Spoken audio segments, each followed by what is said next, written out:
how many hours a day you waste or how many hours a week you waste. And the classic answer is something like 4 to 6 hours a day. And so if your life isn't everything it could be, you could ask yourself, well, what would happen if you just stopped wasting the opportunities that are in front of you? You'd be who knows how much more efficient. 10 times more efficient. 20 times more efficient.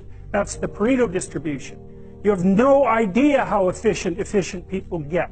It's off the charts.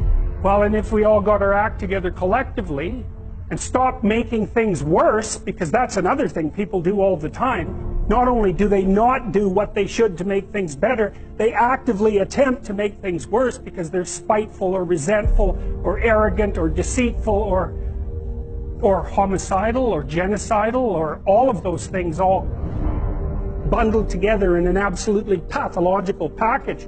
If people stopped really trying just to make things worse, we have no idea how much better they would get just because of that. So there's this weird dynamic that's part of the existential system of ideas between human vulnerability, social judgment, both of which are major causes of suffering, and the failure of individuals to adopt the responsibility that they know they should adopt. You know, if you take people, and I've told you this, and you expose them voluntarily to things that they are avoiding and are afraid of, you know, that they know they need to overcome in order to meet their goals, their self-defined goals. If you can teach people to stand up in the face of the things they're afraid of, they get stronger.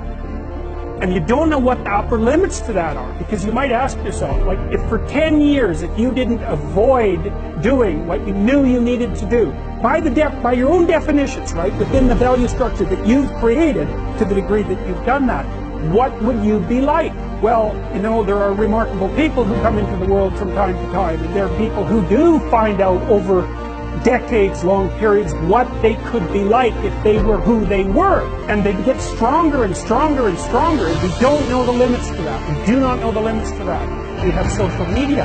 You'll know 1,000 people at least over the course of your life, and they'll know 1,000 people each, and that puts you one person away from 1,000,000 and 2 persons away from 1,000,000,000. And so that's how you're connected, and the things you do, they're like dropping a stone in a pond.